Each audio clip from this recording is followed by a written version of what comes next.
Well, in Swedish I say Lumat. Long ago, in a galaxy far, far away, the Star Wars saga began, and Kenner continues the excitement. Star Wars figure.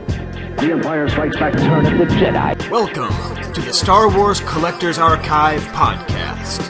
It's the Skye-Cast. Your newest news on the oldest toys, from bubble bath to belt buckles, from 12 packs to 2 packs. New boss, alien bounty hunter. From the Star Wars collection. Watch out, Black Vader!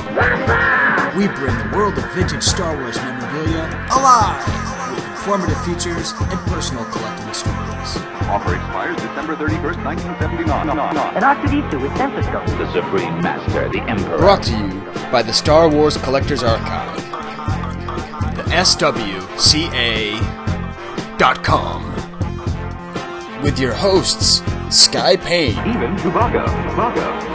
And Stephen B. Deadly. I've got you now, Ben Kenobi! Star Wars early bird certificate. The short 79-back season begins with the Ewok bowman, Lumat. Mattias joins us to talk about mechanicals, foreign carded figures, unlicensed ceramics, and we have an epic hoedown, showdown, throwdown, consequential market watch game. It's all part of the 122nd Skye-Cast, which you might be listening to on your way to Celebration. Or maybe not, you know? It's crazy out there, guys. If you're not listening to this on the way to Celebration, don't feel bad. It's gonna be a bad celebration anyways. Jesus. Wampa Wampa! Welcome to Skye-Cast 122? 122, yeah. Okay. That wasn't very convincing, Steve. No, you hit record real fast there. I did. But you know what is convincing? It's our 10th season, Steve. Yes, how is that possible? Yeah, it is. So we did our first season, which we didn't do figure by figure, right? That was the first year, 2010, 2011. Yeah. And then we did 12 backs, 20 backs, 21 backs, 31 backs, 47 backs, 48 backs, 65 backs, 77 backs, and now we're on to the 79 backs.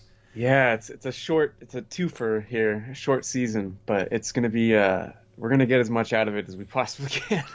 I mean, I remember in the beginning sort of thinking maybe we should do 3 or 4 figures at a time just to get to the end, but we are coming perilously close to being out of Jediville. Like we're really on the back nine here. We are.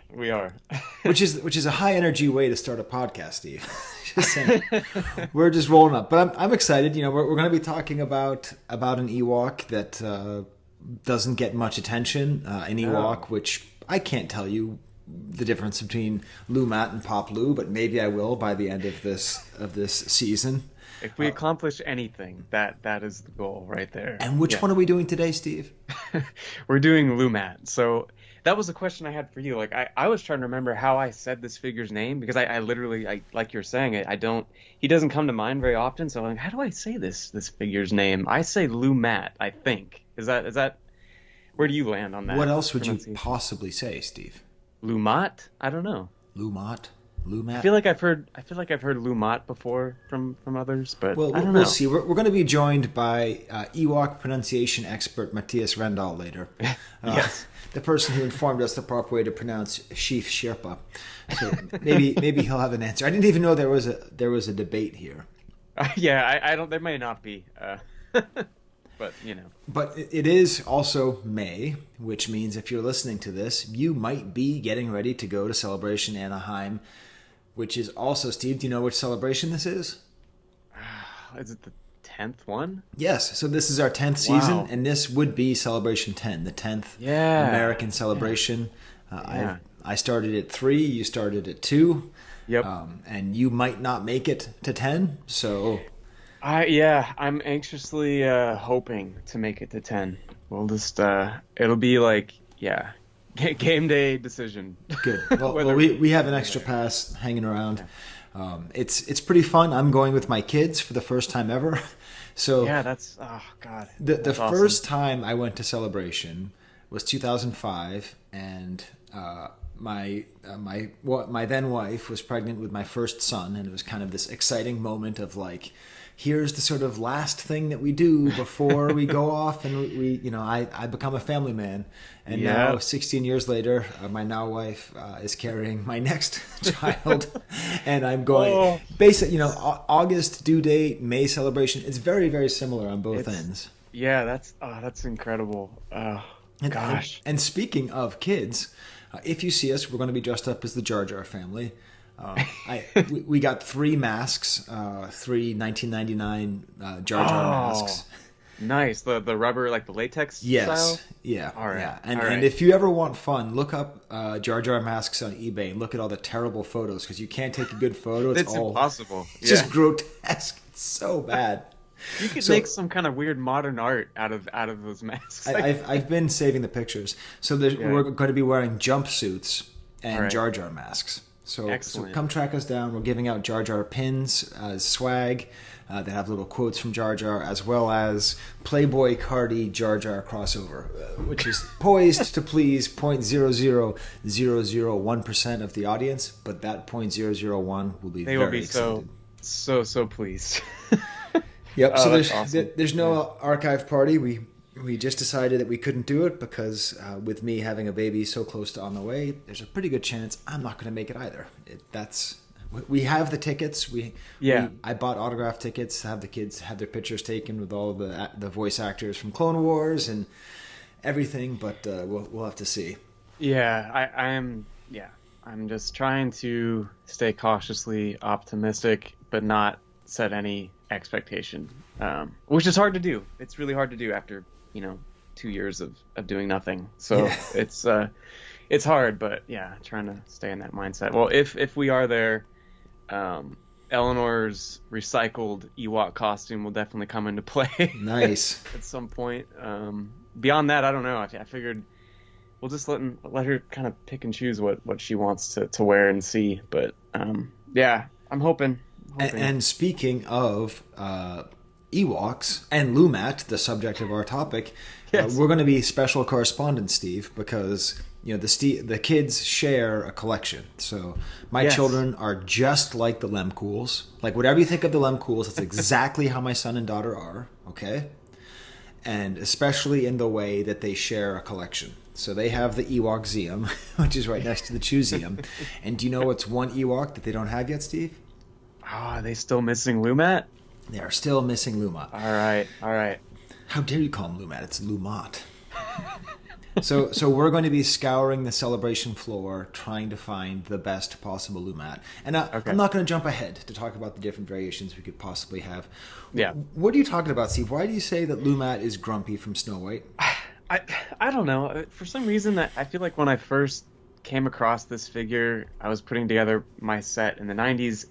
Just his facial expression and I don't know, the way he's kind of, his posture, he just reminded me of Grumpy from Snow White for whatever reason. He just looks like that kind of guy. And I think it was that paired with, I always associated him with there's kind of a grumpy, chubbier gray Ewok that has a bow and arrow in Return of the Jedi, that he's one of those that you do remember, you see him a few times, he's kind of recognizable. And I always just thought that was supposed to be Lumat until I saw the card back. I'm like, oh no, that's not him. It's just another weird Kenner misidentification. So yeah, I went down an Ewok hole trying to actually find him in the movie. I don't know if you've ever done that. No. So I think I did find him. I don't know. I guess we could start with the card back art. It's a odd. He looks like he's with a house plant of some kind. Yeah, it looks like a plastic recreation of a forest. I don't think that's in Northern California, Steve. No, that's definitely not outside of Crescent City. That's and he's like standing there, and it's true. I think he looks more like a disgruntled security guard, like looking at teenagers trying to see if they're going to steal some candy. He has that kind of look, like a little bit suspicious. I see what you mean. He also has the most pronounced genitals of any Ewok.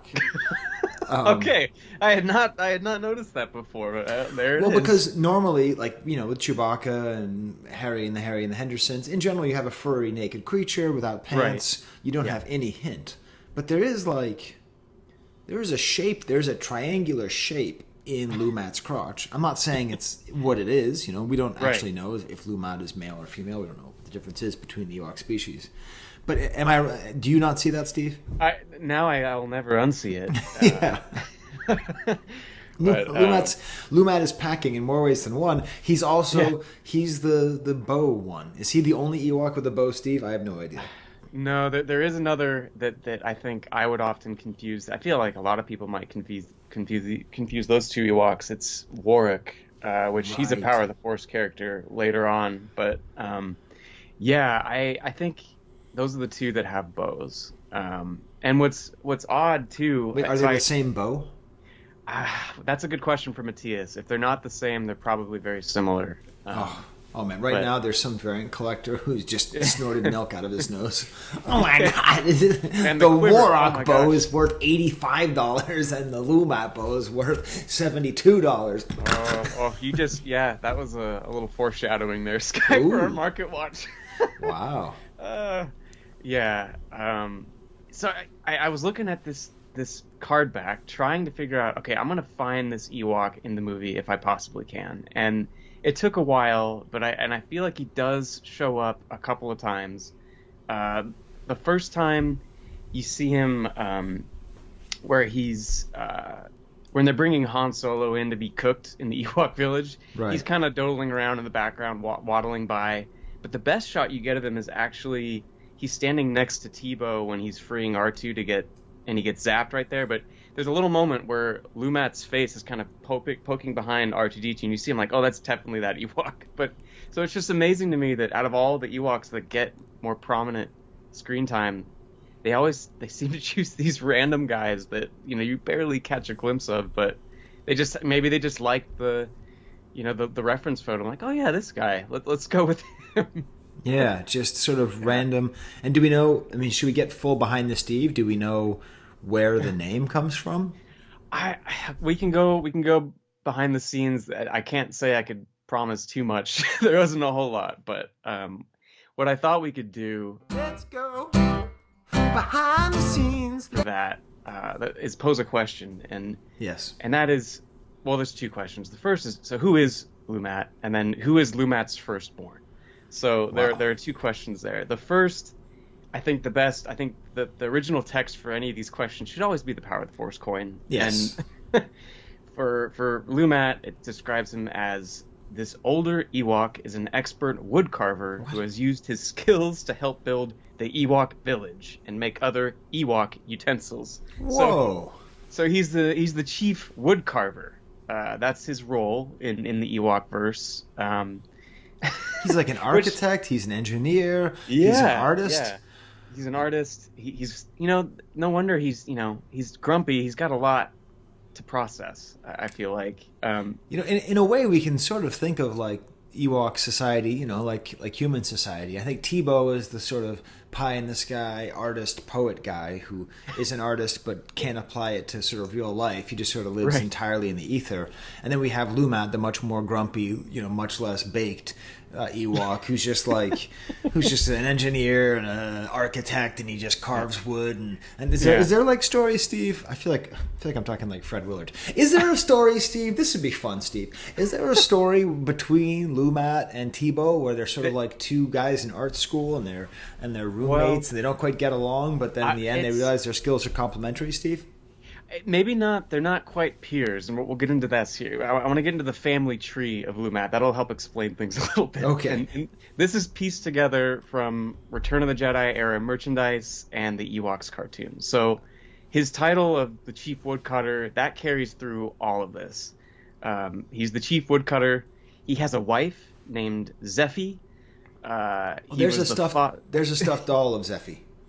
Is there? Okay. Yes. That makes sense. Jared Clark alert, yes. Okay. So, in relation to Zephee, he is also the father of Nippet and Wiley, who were those were baby Ewoks that had the plush toys, and they were also in the cartoon. But he also had one other child. And you want to have a guess at who his other child might be? Do you know? It's not Wilford Brimley. No, who is it? It's none other than Nasty Latara. Oh my God! Yeah, he is the father of Latara, and so that to me, when you're asking the Tebow question, he has to hate Tebow. No Tebow's kidding.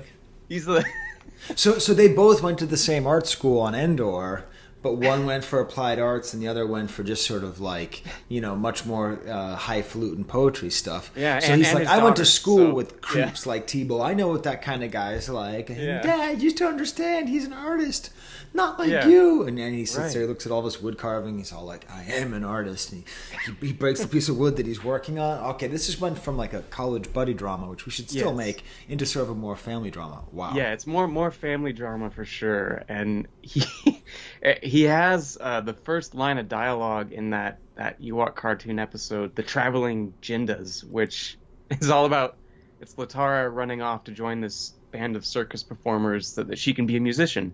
So at the very beginning of the episode, she's playing her flute to the Ewok theme song. And he just walks into frame and scolds, "Latara, you haven't finished your chores."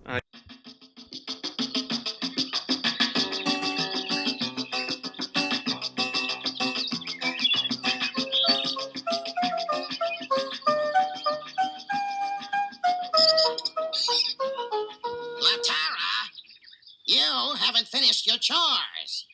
But I was practicing. You can play that thing when you finished your work. No more fooling around now. Yeb nub. Oh. Goobas. It is the perfect. That's Lumat right there. That's him. So yeah, Wow. I never had looked into his past and who he is, but there isn't a whole lot. But it is interesting if you start to unpack the family drama of it all. And I didn't realize the Zephee thing is actually unproduced. So this is a pretty good nugget from the archive. There's both a modern entry and a marble background entry. The unproduced Zephee plush Ewok would have been the largest and most interesting member of the Ewok's plush line. It has a backpack with a little walkling in it. Because the walklings that you mentioned are the walklings that were in the line. So Yes. Wow. You just did our nugget for it, because I didn't actually have one. Really? Wow. Yeah, I had a combined nugget and unloved, so I think that's a true nugget. The Zephee unproduced adult Ewok plush with the child. I think I like that a lot better.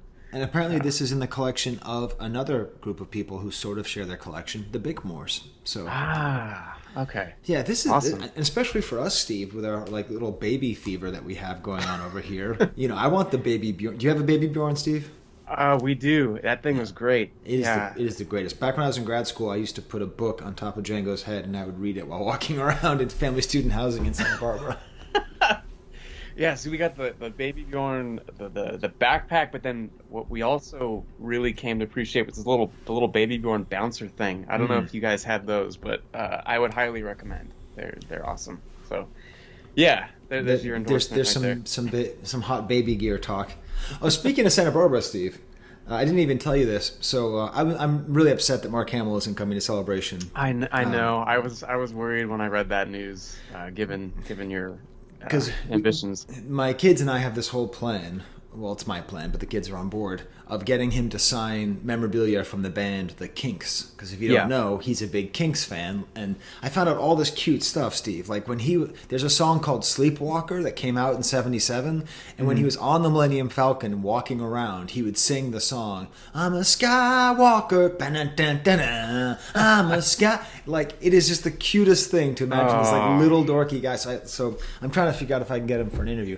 But the fascinating thing is, he saw them play in concert at Santa Barbara, where both Steve and I met, and at University of California, Santa Barbara, and there is a poster of that concert, and I did buy it, and I'm waiting. I'm waiting to have him sign it. So that's going to be the coolest Star Wars Mark Hamill thing ever, but I'll have to wait. Yeah, I mean, it does. It's a bummer that it won't happen at the Celebration, but I almost feel like that.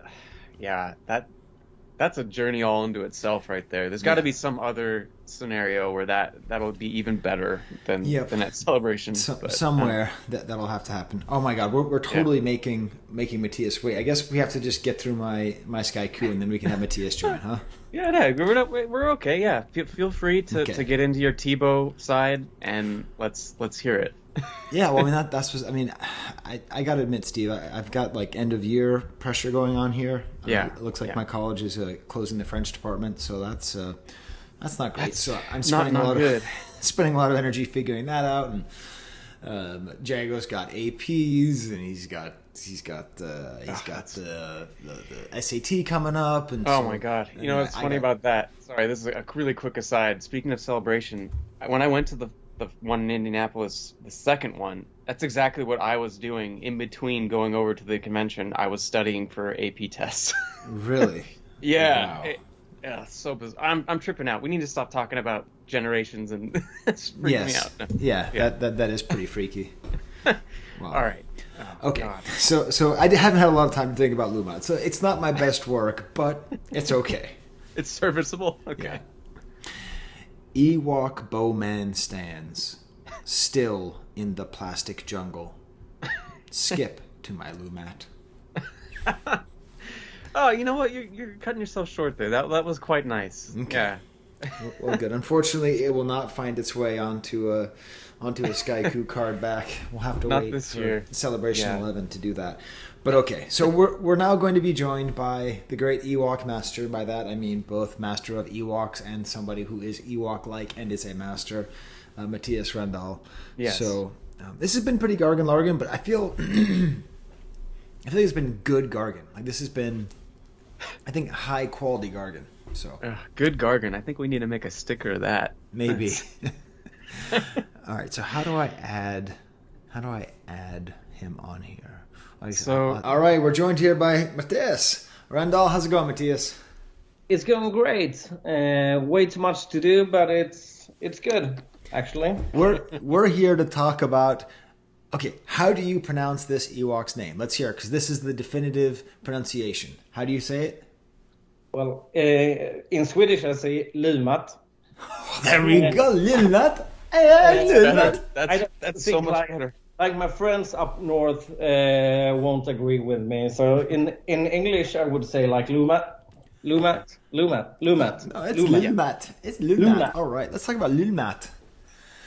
I still have faith in you. There's the new ABBA album, Steve. It's really quite good. And the first song is called I Still Have Faith in You. And my kids and I just sing that line. I still have faith in you. And so, I still have faith in you, Matt. What is the correct pronunciation? I think that's it. Yeah. Yeah, I mean. Lumat or Lumat, but I think now we know it's Lumat. So. Yeah. So Steve told me before the show, Mattias, that he doesn't know what he's going to do and he hasn't thought about this at all. So he just said, we'll just throw Mattias on here and then see what happens. Oh, exciting. Yes. So where would you like to start as the great Lumat master? Now, do you have any particular attachment to Lumat, or is it just that you ran out of Chief Chirpa stuff? No, it was... Actually, like, guys should have interviewed me like 15 years ago. When I started to focus on Sherpa, I developed that into a bigger Endor focus, both for like production and pre-production. And I was determined to I will only collect Endor related things from now on. But well, I didn't do that anymore. But so to be fair, Mattias, the first time we interviewed you was 12 years ago, so it's not we're not that far off. And as a matter of fact, somewhere on one of my old computers is the second half of that interview, because I used to really cut things down. So there is an interview with you from 12 years ago that people haven't heard. Okay, let's make it 20 years ago. Then I would have known everything. I still, since he was like in the middle kind of release. The last one in the Return era, and then we had the Power of the Force one, and we had the final Trilogus and the last 17 here. I was always fascinated by Lumat because he didn't have so much stuff to collect, and that's basically why I liked to collect its card backs. For a Chief Sherpa, I'm up to like almost 45 different card back variations. And Lumat he doesn't have that much. Of course, if you go on the tiny import stickers and stuff, you have. But okay, well let's try to trace that out. Let's use this as a path to go down to figure out what. Sorry, there's a helicopter flying right over the house. This is weird. You'd think I was the one in LA. Okay, so let's go through all the different. First of all, before we even get to that, does anybody know what is the deal with 79 backs? Like, what happened at Kenner that made 2 Ewok figures get their own like design and their own like right? Because they're the only ones that have the printed Anakin offer, right? Only these 2 Ewoks have the printed Ewok offer. Is that correct? The printed Anakin offer. Is that correct? As far as I can only say no. I don't. Maybe they were. Yeah, they were. The small Anakin offer is the only one that was printed. Yes. So, do we know why that happened? Well, no. I can just like. It was like between. It was like the last. Okay, let's squeeze everything out of the return era. I can just imagine that sales were going a bit down. It was like 1.5 year ago, 2 years ago since the movie came out, and all of a sudden they had 2 figures in development, and they wanted to try to sell something more and get more psyched for the new figures that were coming out. Starting with Anakin. That's my guess. Yeah, they do seem like they're kind of stuck in purgatory between Return of the Jedi and Power of the Force. Kind of like with Anakin. I mean, I kind of think of those 3 all together in that period. But yeah. Like, okay, so I never really thought about this because I just don't care about card backs and stuff. So on the back of the 79 back, the Anakin offer is printed, and the Anakin offer is never printed on the back either, except for the 79 back. Is that correct? Well, sounds right. Right. I have to do my card at once, but yeah, I think so. Okay, so then the deadline for a 79 back, I'm just going to do a little bit of work here, was May 30th, 1985. Okay. Okay, so then is the 77 back Anakin offer, is that also the same date, or did they actually like push the offer out? So that's a good question. Stupid Joe O'Brien page on the thing. All right, let's see. That's way too detailed for me. Yeah. It's like you're talking about like bubble variations. Okay. Yes, May 30th, 1985 as well. So okay. All right. Yeah. It's just I just don't. So like Kenner made the sticker, and then they were like, "Oh God, we got to do it." But then why didn't they make more card backs with other figures? Like what was the? Well, Mattias, do you know anybody who's like making a book about like vintage like Return of the Jedi card backs and like the printing process? I've heard about that guy. He seems to be quite slow. Yes. So I don't know what to expect from that. Well, can you please speak to him and ask him to get to the bottom of how did the 79 backs happen? Because the 21 back makes sense, the 20 versus 21 back, the 31 versus 32 back. Steve, I forgot about the 32 back in my calculations earlier. Oh, the 31 32, that makes sense, but just this 2 throwaway Ewoks when they were already going to have 2 throwaway Ewoks with Power of the Force.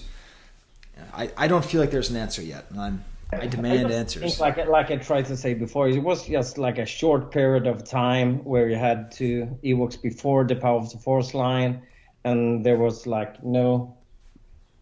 You couldn't make. They already had decided to do the new figures, completely new ones on Power of the Force, but these were already ready and set to go, and they had a release date on Power of the Force, and well.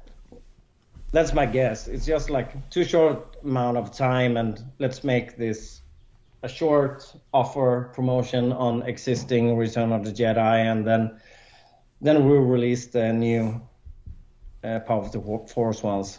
Okay, so Steve, I'd like you to take a guess about whether or not I am going to drop this.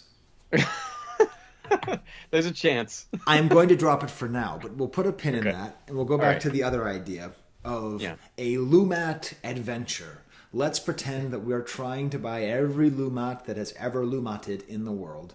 We start off with the 79 back with the printed Anakin offer, one of 2 figures with that little tiny weird printed Anakin offer. Yeah. What else is there, Mattias? Well, I was always fond of the Canadian one because originally I collected Kenner figures, and when I had a whole line, I want to have offerless ones. So I was always in love with the Canadian one. It had a Kenner logo, but it didn't have the ugly offer. Of course, with the ages 4 and up in French as well. Yes. But that's a neat piece that I still see in people's offerless runs. And I'm going to be trying to track one of those down at Celebration because I accidentally bought an offerless Poplu off of Chris Fawcett at some event. He was like, "That's a really good pickup." I was like, "Oh crap, yeah, it is. How about that?" So we accidentally, for my kids' Ewok Zeum, we accidentally have an offerless run going. Okay. So that's the one then. That's the one you need to find. You see? Yeah, But exactly. are there any other offerless Lumats? Well, the little Ledy, of course, the Mexican one. So it actually says it's made in Mexico as well, or do we know? Well, all of the Lumat Temple Blues were made in Mexico. So both the Canadian and the US Kenner and the little Ledy, the figures, they were all made in Mexico.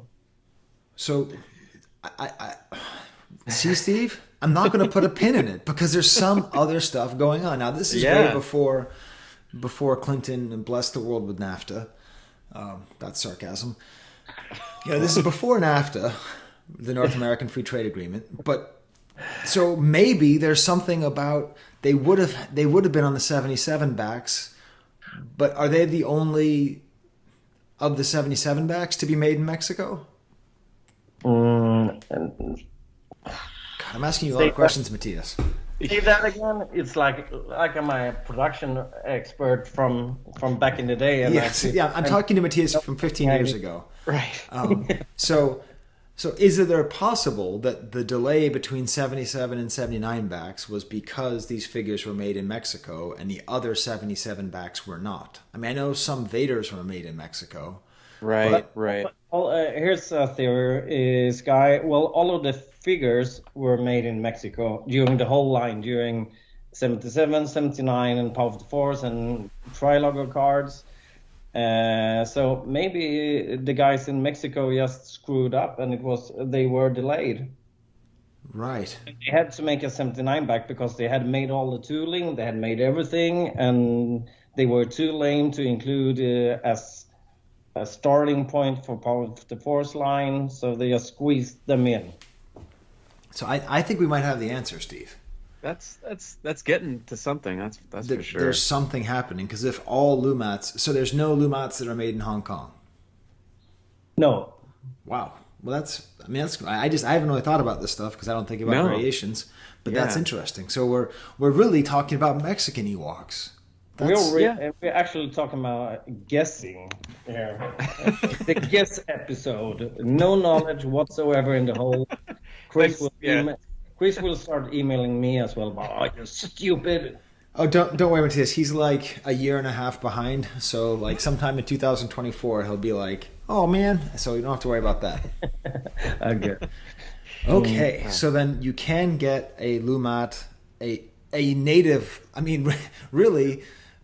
It's really hard to buy Star Wars figures that are made in the same place that they're sold, right? Yeah. A Lily Ledy Lumat is one of the rare, first of all, beautiful alliteration. I have to interrupt you here because if you say Little Ledy Lumat, so the variation collectors will go crazy now because they consider they are all made in Mexico, but if they are on an American or Canadian or European card, they are made in Mexico figures. They are not true Little Ledy figures. Right. I don't get the difference, but it's a big difference for variant collectors. Right. Do I have to look this up then? Okay. I think you can find thousands of threads.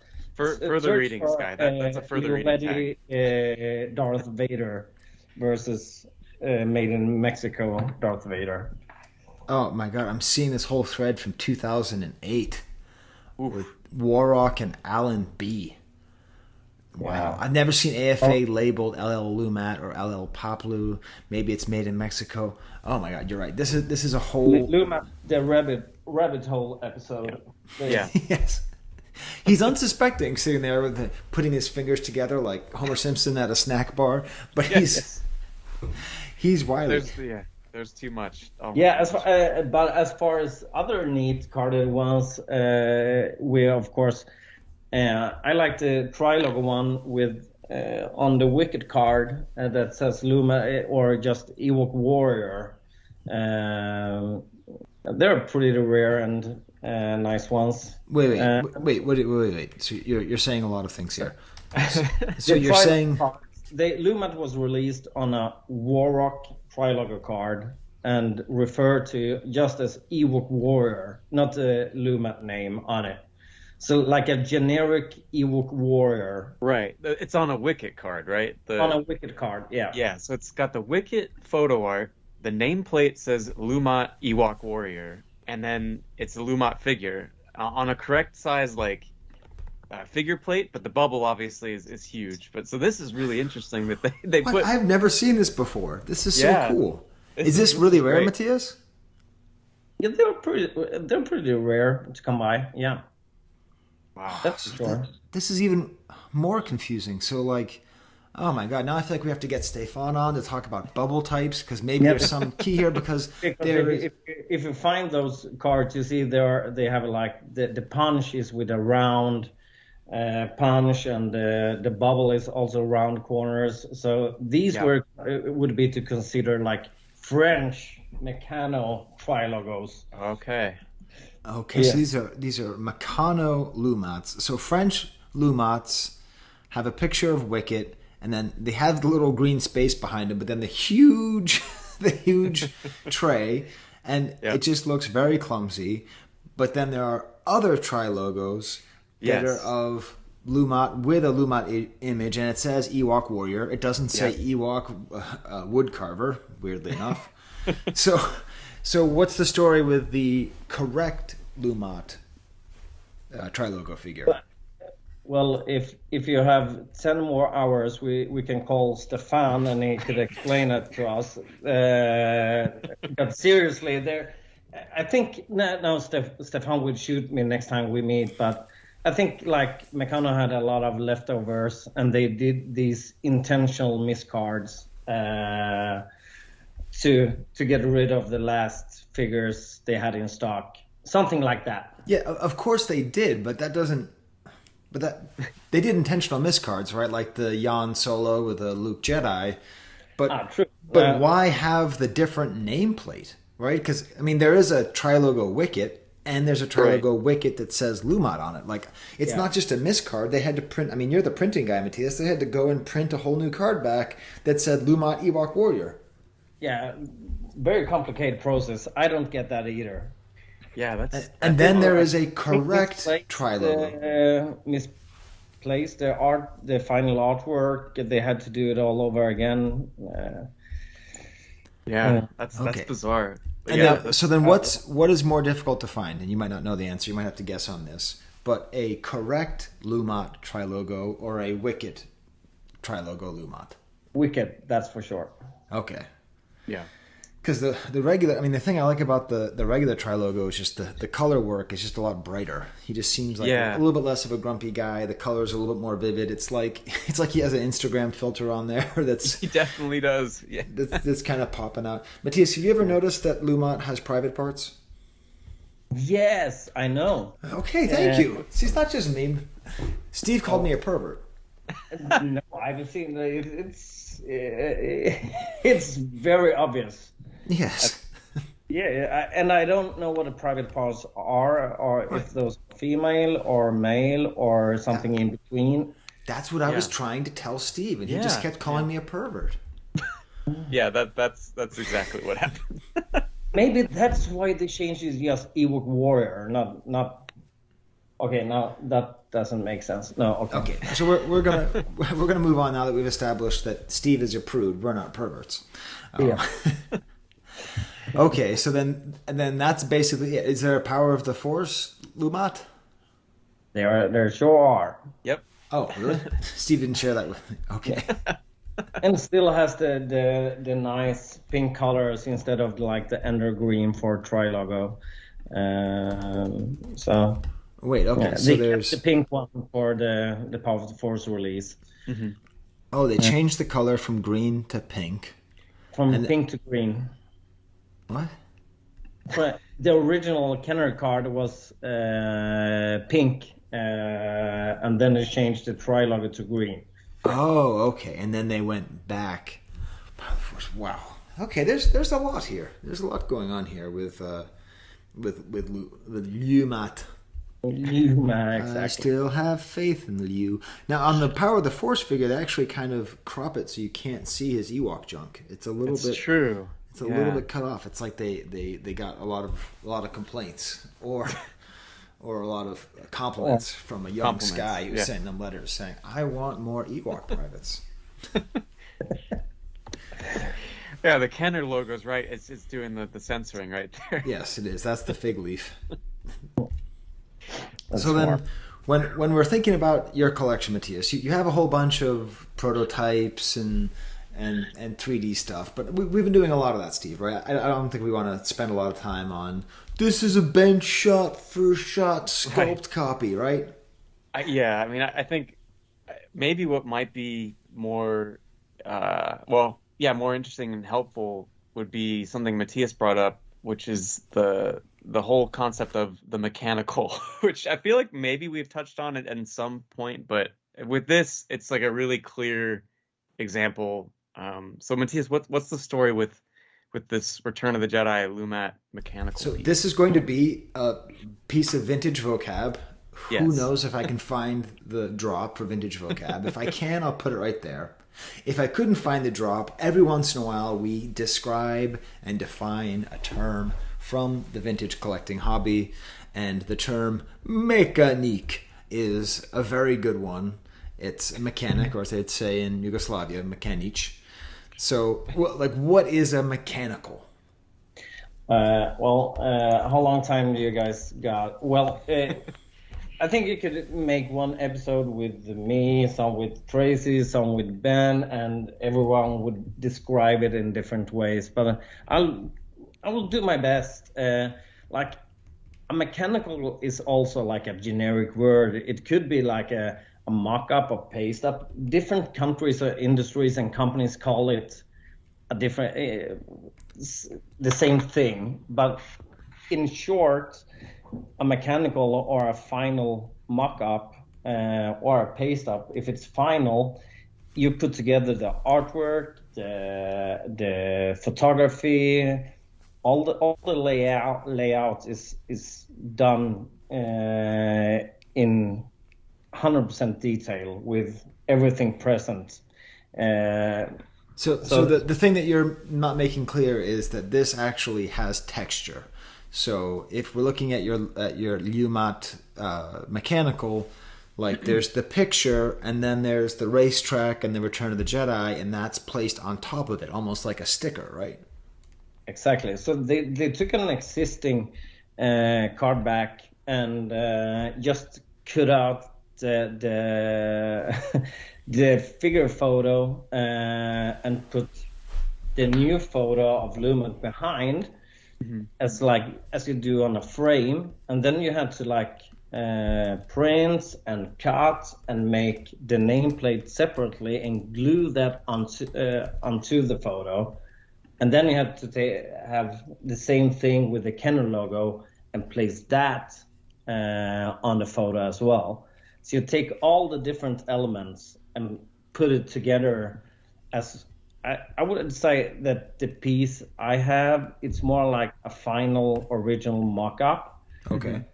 We'll come to that in a second, but I think that's a better description of it, or like the final comp, probably even better word for it. You can find, like I said in the start, these names for different companies, and I know that Ben has been saying for years that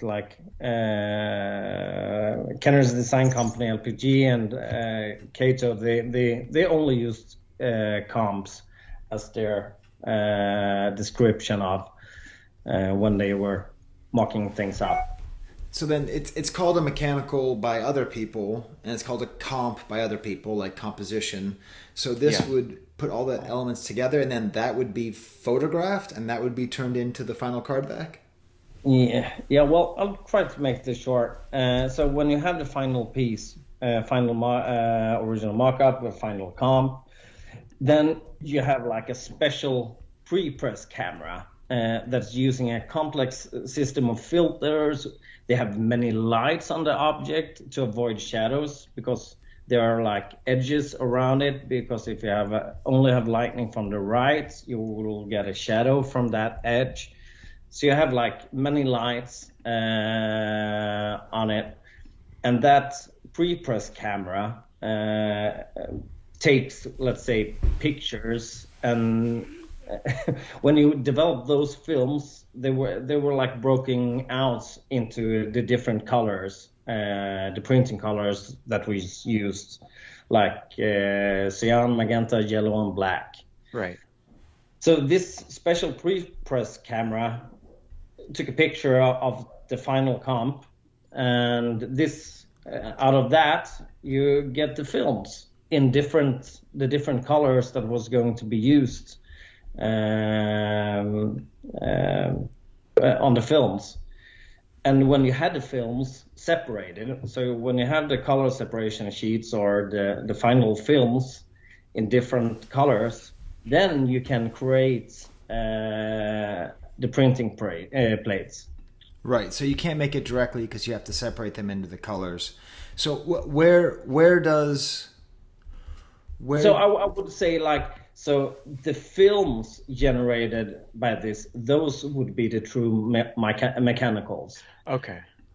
I'm guessing that, but I don't think like the piece, the final comp is the true mechanical, but the films generated by the process I described, those would be the true mechanicals. Yeah, when you're kind of linking it to process, that helps me make a lot more sense of it. Like I feel like, yeah, final comp seems like a more appropriate term for what I'm looking at. That makes sense. It is like I had different design words from old school designers when I started to work. It all depends on when they start to do it, and then we have to translate into English. But yeah, final comp, let's stick with that. So this, I would say that would be a final comp or a final piece, and then you get, but the films, they are like the true mechanicals. And when you have the films, you can either go to create the printing plates, or you use the same process but with different cameras, pre-press camera, and then you could create the cromlin to make it more complex. Right, so this is pre-cromlin, obviously, because cromlins are 4 different colors put together. Well, yeah, depends. No, well, if I know we have had so much debate on this over the years, but when you go so long, when you have the final films, the color separations, and you do the printing plates, then it's too late to make a proof, because then it's nothing. You proof before you print. Right. So there's like 2 processes. They are very similar, but they're different, and they could be made by 2 different companies. Either the printer would have their own pre-press department, or there were like separate companies that only worked with creating films, and companies only making cromlins and proofs. Yeah, so some of this is really kind of happening concurrently. It's not necessarily a linear. No, it's not. Right, and the discussions are still developing, and we're still trying to figure out what they are. Yeah. So some people will say that it's you make the films before cromlins and mechanicals, but they're like 2 separate things to make. But no matter what, you have to create the cromlin for proofing before you create the printing plates. It kind of makes sense. So it's really like there's not many mechanicals out there, right? I mean, there's some mechanicals that are black and white. Is that right? Because the pictures are black and white because they're just trying to mock it up and see how it looks, or... I would say like those were like with black and white images and stuff, maybe like a more of a conceptual comp. Mm-hmm. Yeah. Comp. That Right. would be more a better word for those to get an idea of how it will look and how big will the image be on the card back, so you can make a print and then you make the photo art. Because if you make something wrong here in the process, then you have to start all over again. Yeah. These processes to make films, they were really advanced, and you several steps, and so it was a long way to go, and there are so many steps that we don't talk about in the hobby. But that's like, if you want to do a printer's book, that's by all means do it. But I try to stick to the ones that we have in the hobby to make a more generic explanation of what it is and how it was used. Yeah, no, that I can see the reason behind that. You can spend like weeks googling printing process back from the 80s. Okay, so you have the mechanical, and then do you also have an example of a offerless Lumat proof? Oh, I wish I did. Sorry, I have that. Should we agree on like final comp is better word than mechanical? Let's go with final comp. Yeah, Sure. just sticking to it, Skye. Okay, so it's not the mechanical. It's the final. I'll say that in the intro to this. It's not the mechanical. It's the final comp, the final composition of all the elements. Maybe it's not the final comp. Maybe it's just a very late, very well done comp made for Toy Fair. Who knows? Steve, Mattias can't hear us. We got to get him to stop talking about this. He's going to keep unsaying everything he just said. Okay, I'm going to unmute him now. Okay, but we got to move on to something else, Steve. Okay. Yeah. So no, I don't. To answer your question, I don't have the proof. There's a couple of proofs that offerless ones that have been cut from sheets, but I only know one die cut regular proof card for Lumat. Wow, that's pretty much locked up in a country not far away from me, but nonetheless very, very much there and not here. Yeah. Okay, so then I have some questions about that then, because so there is a offerless Lumat proof card, wait, so on the archive it belongs to Gus, but then it looks like Rockfowl sold one too. Oh, anyways, we'll keep moving on here. I have the Rockwall one. There are two, the Lumat final comp / mechanical / final original. Oh, that came from Rockfall. Yeah, mine came from Brian. Okay. All right. So my question is this. There is no proof of the actual 79 back Lumat, correct? With the Anakin offer? Okay. Then why is it totally... The artwork is totally different. It's not the same image. They didn't just take the Lumat image that you have in mock-up, or that the proof card exists. That image, that is never used in the 79 back image. If you look, they're totally off. Like Lumat's head is like a quarter of an inch lower from the nameplate. I don't know if you ever noticed that, Mattias, but it's actually different. So the layout is a little bit different. Yeah. Whatever that proof is a proof. What's on the back? Is it 77 on the back? It's got to be, right? They must have almost made it in 77, and then Mexico couldn't get its stuff together. They were drinking too much Coca-Cola with real sugar in it. I don't know. And then, right? Do we know? Are the backs 77 or 79 for the offerless proofs that exist? Well, I can find it. I'm asking him some real proofy questions here, Steve, huh? Very, very proofy. Yeah.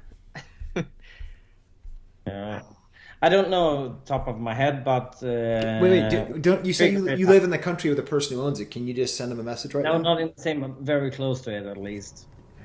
Let's see. I have an answer in 2 minutes. 1 minute 30 seconds. Okay. Damn, I hate Excel. This design's worst nightmare. Can't even find it here. Let's see. Lumat is on a 79 back. So that's an offerless 79 back. So that's Proof. Wow. Proof. Okay. And is there an Anakin offer on the back of that 79 back? I don't know. I don't. So is that the only example of a 79 back without an offer on it? No, there. See, I'm stumping the chumps here, Steve. God damn, You I'm really on are. fire here. Details. Oh my god! And I'm even sober and I can't answer it. I know. I'm so, you're very sober right now. If you're thinking about Skye, if you're thinking about the Canadian offerless Return of the Jedi Lumat, that one, according to the archive, is a 79 back. So, but what's on the back, I'm not. I mean, Right, but yeah. Okay, so obviously what do you mean with the question, Skye? It's the only one with 79 backs. There are tons of figures 79 backs that doesn't have the offer. Okay, so there's tons of offerless 79 backs. On proof sheets. On proof sheets, but never produced. Maybe you're right about that. So then, I'm just trying to get to the bottom of why do the 79 backs exist the way they exist? Why do 77 backs exist? Like, was there some kind of timing mess up? Like what was it that made these two random Ewoks so important that they got their own run, their own special batch? They got the Yoda treatment, right? It's Boba Fett, Yoda, Forlom, Lumat, and Poplu, right? I mean, that's what we get for special. You get your own run. Yeah. Okay. And well, this will keep me up all night going through all the Excel all right. files. Well, in that case, you know what's good, Mattias? Is we're going to come right back here next month with Poplu. So we'll give you time. Maybe we'll record some in celebration. Maybe we'll record the Poplu episode in celebration if we ever get set up. I'm pretty sure the listeners will answer the questions long before that. Well, that requires listeners, Mattias. So that's true. All right, so I think we understand now what a final comp is, and the most important thing about a final comp, Steve, is that it might not be a final comp. We understand about this proof. We have this mystery of the offerless proof card being a proof card for a figure that was never created. So it's not like the 79 backs is just a 77 back with an offer. It's a totally different setup. It's a totally different picture, like a totally different size of the picture. So all those mysteries abound. Which then leaves us, Steve, to your unloved nugget, which I don't think Mattias can help us with at all. What is this? Probably not. Well, just a quick one. I can't let go of this. Like, what do you mean with the 79 backs without Anakin offer? Because they weren't printed on. They were just stickers. So the proofs and the cards are printed offerless. Okay. So I guess my ignorance is I don't know if... Okay, so there are 79 backs with stickered Anakin offers. Yes, for like... all the other characters, all the other Jedi characters, yeah. Okay, that was a piece of information that I didn't know because I don't care about that. Your trademark is stupidity. Kind of important. Okay. So then Poplu and Lumat were made and ready for that wave of 79 backs.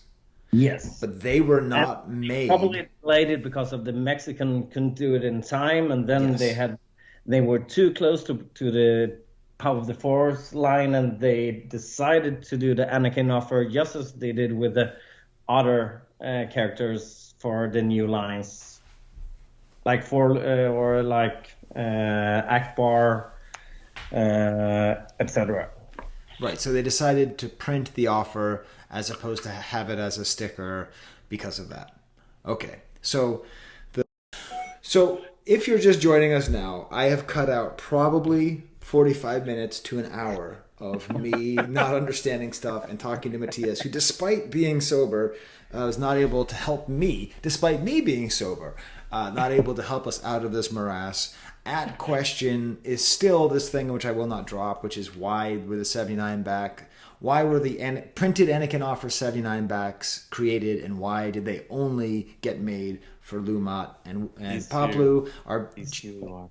Our going theory is that they had them all set because there are 79 backs with sticker offers available for most Star Wars characters, and there were proofs and final comps, which Mattias has the comp and someone else has the proof, and those would have had the Anakin offer stickers, but they didn't make them in time, presumably because of an error with the Ledy factory or something slow there. So then later, before Power of the Force, they said, well, let's just make them and we'll make a printed offer.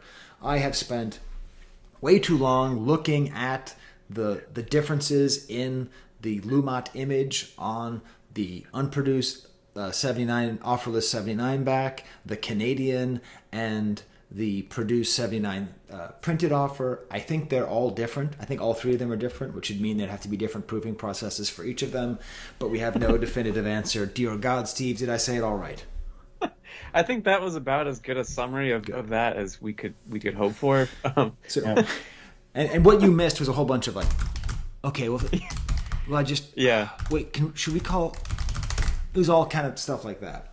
Yeah, no, I could see a documentary about us just trying to solve this mystery on Netflix within the next year. But the cool thing is we did actually we have unearthed, I think, a pretty good mystery. I think this is a good question that we can enter. Like, why do these things exist? Right. Speaking of why do things exist, Steve, what is your unloved item? You say there's literally no Lumat merchandise. There's a whole section on the archive of the unlicensed ceramics, right, that Ron put together, and there is a whole section on unlicensed ceramic Ewoks, which are horrifying in many ways. But there was one in here. You had a lot of knife discussion that we might be cut out, but this one that I'm talking about reminded me of the Ewok that I always thought was Lumat in Return of the Jedi. It's this gray Ewok holding a knife, and Ron debates whether it's creepy or cute. I think it's both. I don't know. What do you guys think about these? There's two of them that are similar. This might as well just be Poplu and Lumat. Double unloved here. But I'm not sure. Kind of cute. Kind of not looking like Ewoks at all. Right. Yeah, they're almost stuck between like baby Ewok form and adult Ewok form. I don't know. Maybe this is. I'm not sure, but the thing is, if you take it out of context and show it to somebody, and you said, "What is the subtitle to this? Is the subtitle to this, "Hello, friend, time for a forest adventure," or is it, "I'll cut a bitch"? Which do you think better suits the image? I think 10 out of 10 times we're going to think the subtitle is "I'll cut a bitch." So I think that's the answer for that. I think that is not as complicated as why the 79 backs with printed offers exist. Right. Yeah, that's a clear-cut distinction. But yeah. Do you want the proof, the power of the archive, Steve? It doesn't matter how few people listen to our show or read the blogs. Whatever the hell is talked about in the archive entries gets hotter than a pistol. Bootleg ceramics are through the roof. Yeah. Yuppies are through the roof and being produced in record numbers. I mean, being found in record numbers. It's just saying. That's all because of the archive blog. I'm just saying. Yeah. Well, if anything, we have to call positive attention to the great work here, and I feel like these ceramic Ewoks, they are both a nugget and unloved thing to me. But yeah. And now the thing I'm most excited for, Steve, is an actual, factual market watch game. So, you know what's great about this? Let's continue the guessing game here. Yes. No, we're talking to Mattias from 15 years ago. Oh. Okay? We're talking to OG Mattias. We're talking, that's who we're talking to. Okay, Mattias? Can you go back in time and remember? I mean, you had the same hairstyle. You had basically the same basic fashion. Your life was quite different. But, okay, so we're going back. We're talking to Mattias from 2008. And we're talking to Skye. It doesn't matter what decade you're talking to me in because I always win these. What should the stakes be? They should be celebration themed because Mattias, you're going to Celebration, yeah? I'm sure do. Are you bringing your kids? No, kid? The big kid, my girlfriend. Ah, okay. Because I'm bringing kids, so I will try to. Everyone should bring kids because that way my kids will be less bored.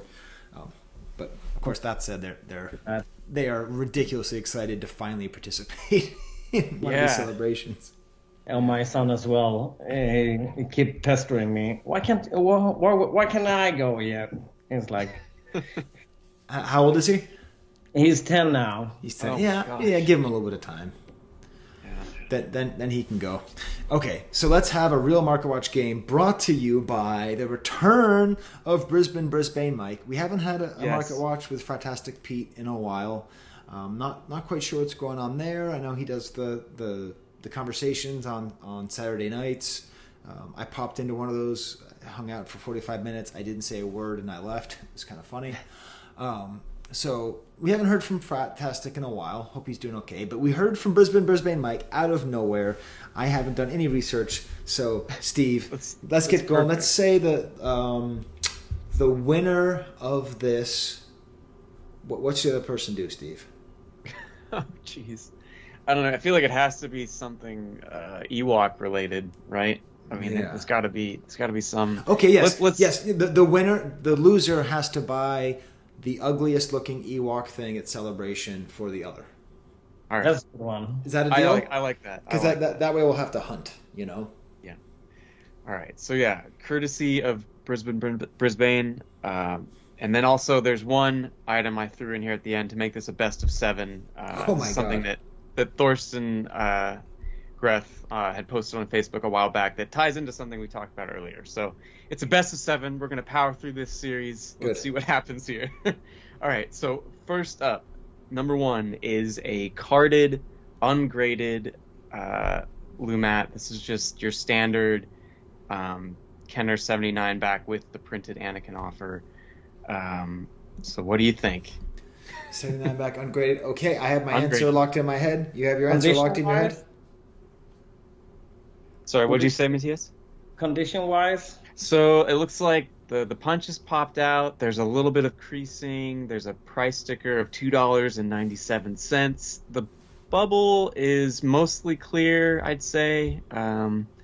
It's okay. I mean, I've seen much worse. It's not bad, but it's definitely not. We don't have time for this, Steve. I have my number locked in. Do you have your number locked in, Mattias? I sure do. Okay, I'll go first this time. Skye, go. I am going to say $70. $70. All right, Mattias, what do you think? 129. Oof. 275. Okay, readjusting. I'm one down. Readjusting. Okay. One up for Mattias. All right. So up next, we've got a carded Power of the Force Lumat. Now, this one is also not graded.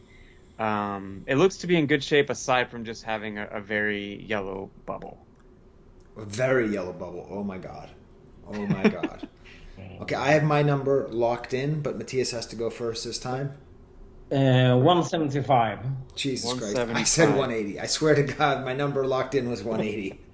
Well, that's going to serve you well, Skye. $200. My number was locked in, Mattias. My number was locked in. Okay.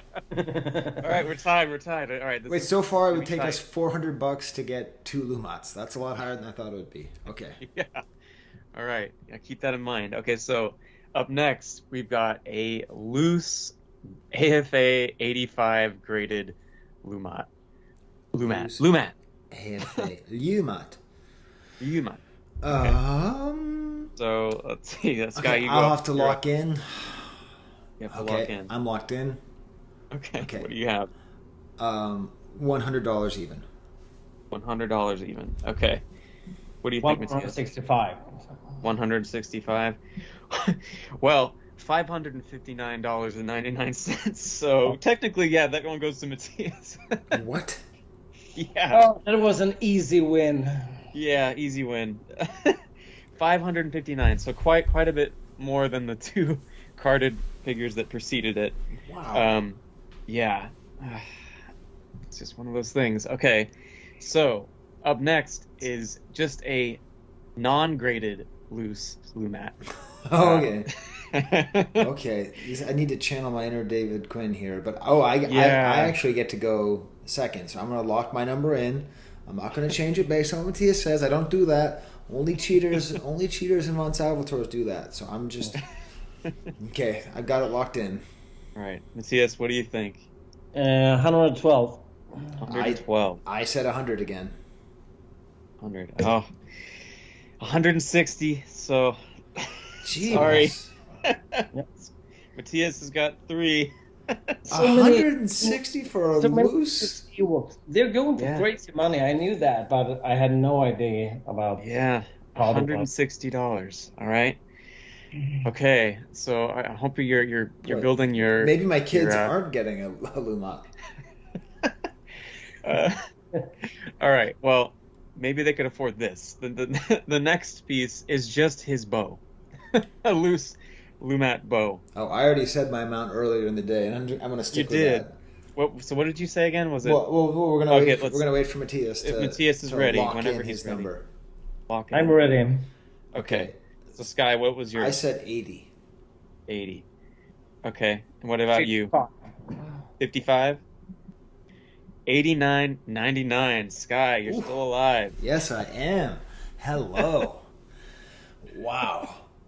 Yeah. Oh, amazing. Gosh. Just amazing. $89 for a Warrock bow. How about that? Yeah. All right. So item number 6. This is a Lumat Power of the Force coin. Okay. What do you think the coin goes for? Okay, I have mine locked in. Okay, so is it Mattias is up now, right? Okay. Yeah. Yeah. What do you 75. think? 75. Okay. Skye? I said 60. Well, 79.99. Wow. Mattias has got 4 now. So we have to find that. This will be fun. My kids will look for the ugliest possible Ewok thing at Celebration. I'm actually glad to lose. This is a you win you lose kind of thing. There is a final bonus item that may just be for show, but it ties into something Last we were one wins discussing earlier. That's how it always goes. Okay. All right, so Mattias technically has won the series 4-3, he's 4 wins. So this is your last chance, Skye. Okay. Item number 7. Now this came from a Facebook thread a few months back from Thorsten Greth in Germany.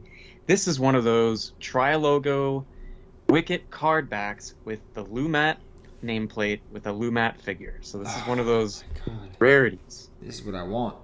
This is now we're getting into the yo-mans here. So what would you guys think this purposeful rare miscard went for? Right. Was it just the card back or a complete? No, it's the carded figure. It's got the figure. The whole package. Yeah, I have my number. Yes, I do too as well. Okay, so I guess I don't know, Skye, you want to go first?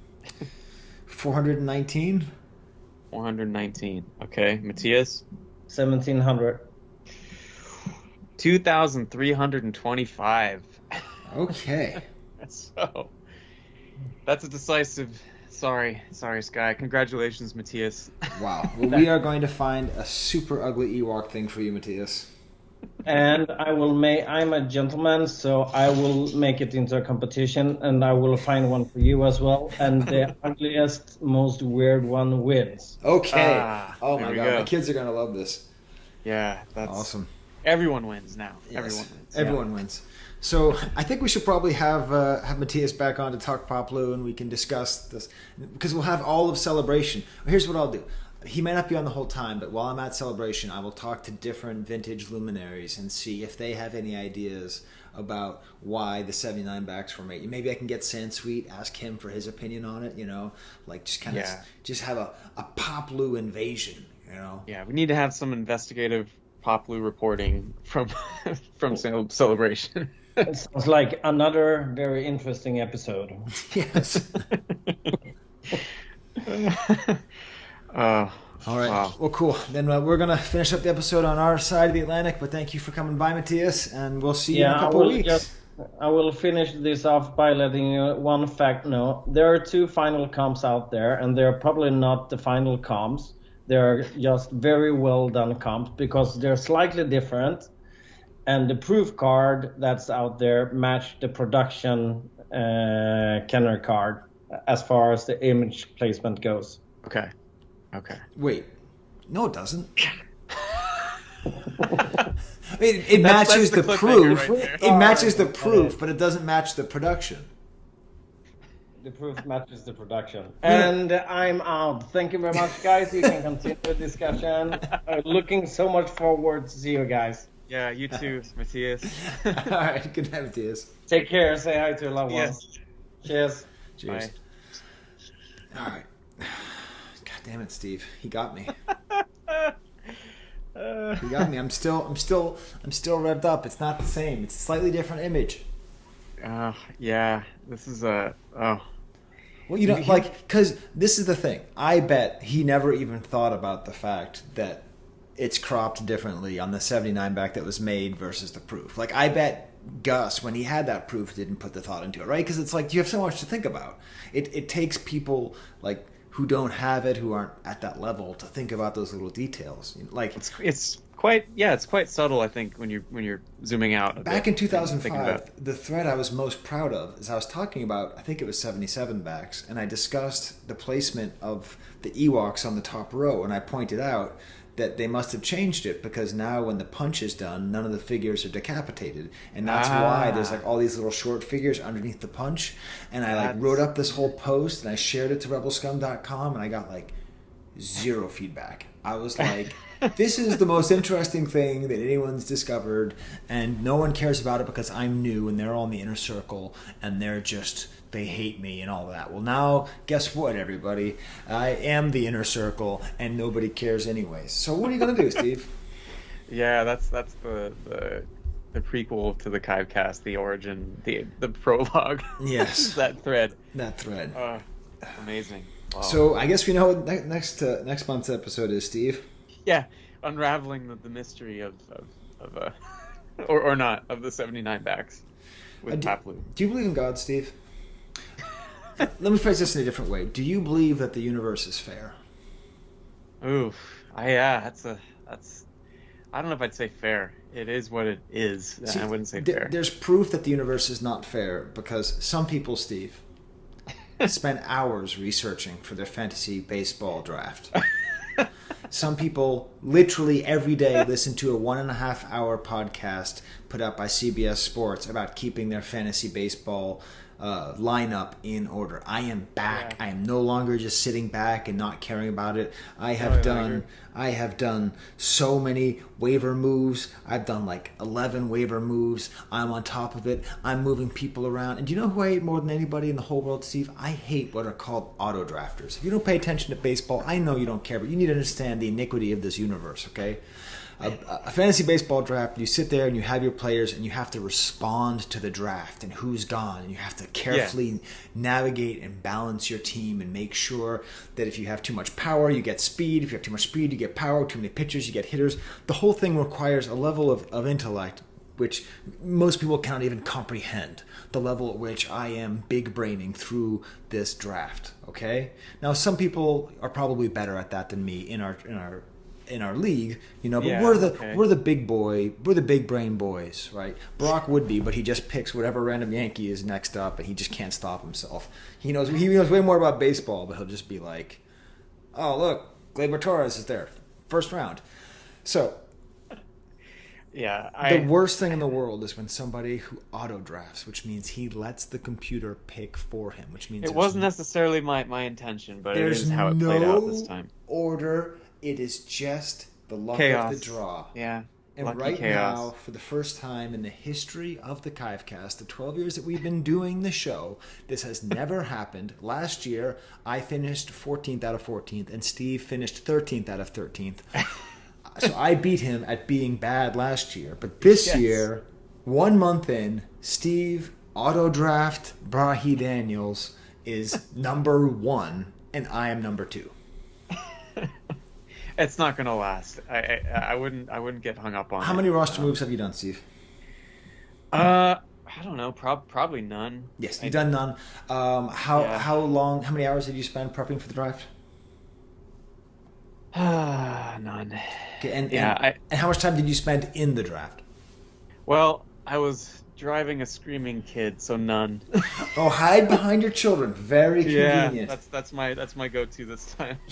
So it's very fun. It's very fun to have baseball back. It's fun to have the league back, and it's very fun to have Steve and I atop the leaderboards. We're basically trading back and forth with my critter for who's in first place. Yeah. Yeah. Oh yeah, it's all gonna fall apart. You'll be fine. I know. I could tell you were in it to win it this time. The fire is back, so I wouldn't worry too much yet. I understand your contempt, but I feel like it'll subside as by the in the next month or so. I might have 3 or 4 healthy players on the field, and I won't realize that. So it'll be okay. It was kind of like wanting to lose that competition with Mattias. Like, it's way more fun having you beat me in fantasy baseball than not, because it takes a lot more effort to lose to somebody who doesn't try at all. Wow. All right, Steve. Well, we're recording early in the morning, interestingly enough. So it's like 2 o'clock over here. So I got to get ready to get the kids. Yeah. It's the Swedish time zone game, which is it's nice. We still have some of the day left here. So yeah. All right. Well then, We'll see you in a couple weeks. Adios.